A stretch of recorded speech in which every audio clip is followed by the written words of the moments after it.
For my Frankenstein project, I wanted to focus on the beauty and richness of the language conveying the overwhelming emotional state of the creature. I used unconventional materials in a floral design, a green bumpy pumpkin, flowers that don't look like what one typically thinks of as flowers, to create something beautiful and whole out of an assortment of atypical materials, to represent the creation of the creature and the powerful emotions it feels at the very end of its existence.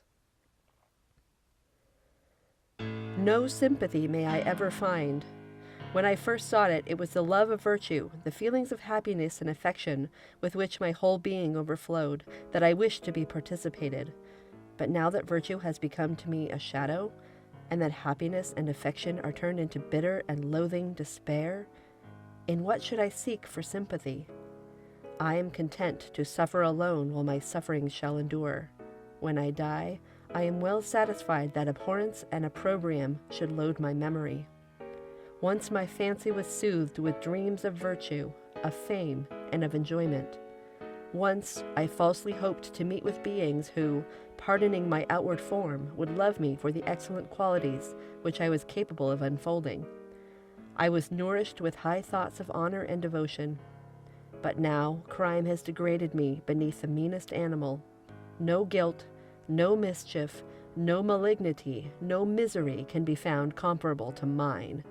When I run over the frightful catalogue of my sins, I cannot believe that I am the same creature whose thoughts were once filled with sublime and transcendent visions of the beauty and the majesty of goodness.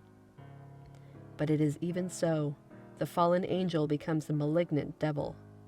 Yet even that enemy of God and man had friends and associates in his desolation. I am alone. Fear not that I shall be the instrument of future mischief. My work is nearly complete. Neither yours nor any man's death is needed to consummate the series of my being and accomplish that which must be done, but it requires my own. Do not think that I shall be slow to perform this sacrifice. I shall quit your vessel on the ice raft which brought me thither, and shall seek the most northern extremity of the globe. I shall collect my funeral pyre, and consume to ashes this miserable frame, that its remains may afford no light to any curious and unhallowed wretch who would create such another as I have been. I shall die. I shall no longer feel the agonies which now consume me, or be the prey of feelings unsatisfied, yet unquenched. He is dead who called me into being, and when I shall be no more, the very remembrance of us both will speedily vanish.